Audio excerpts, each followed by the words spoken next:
Alright, what's up guys? This is a quick maintenance video on this foaming cleaner. This is Frost Kings. There's a couple better ones out here, but I actually do this so much that I tend to buy the ones that are a little bit cheaper, but this works just fine. It's been helpful for me. You can see down here all that gunk and dust here. This is actually just all dust built up in here. You can see on top kind of. This happens quite frequently.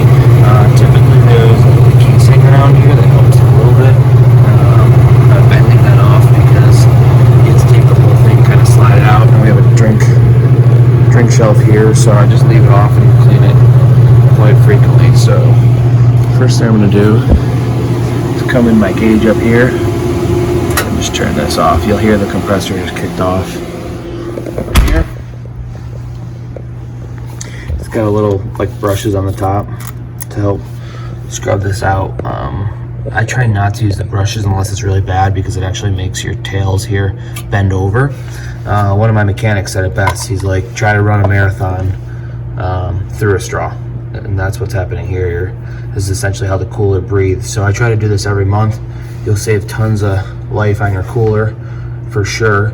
And like I said, they'll just operate better and they'll run cooler. So give these a good shake beforehand. Shake it up a little more. And then you go ahead and soak that thing. And this kind of eats up at all the hair and dust and whatever else that gets in there.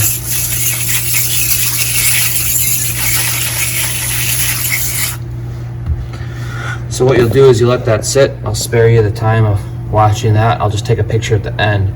I will note, I let it sit for about 5 minutes, break everything down. I will brush it if I need to. But this one, the dust is light enough where it should just come right off. And then the second thing is I spray a little bit on after once it's clean, and then I turn the cooler back on. That way it will actually suck some of the stuff through into the fan. You don't want a ton of it when it's saturated like that. You only want a little bit to get through, but it's good to help keep the fan blades from getting greasy and any of the parts in there. But again, you don't want to do too much where it's, you know, essentially making them wet. So hope that helps.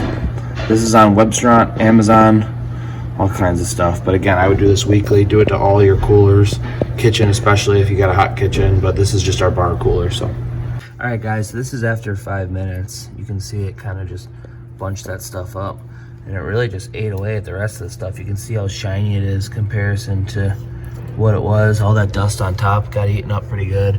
There's a little bit left in here, but that fan should suck it through once I turn the sucker back on. But you get the idea. It just a little bit easier for the cooler to work.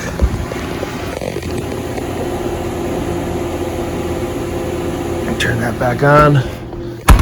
That thing should kick on again in a second. I'm gonna spray a light coat like I said, just so that fan sucks some in when it kicks on.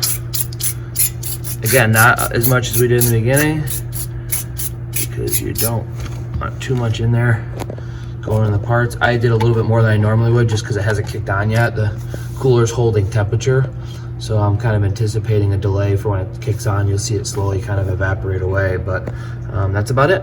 Thanks guys.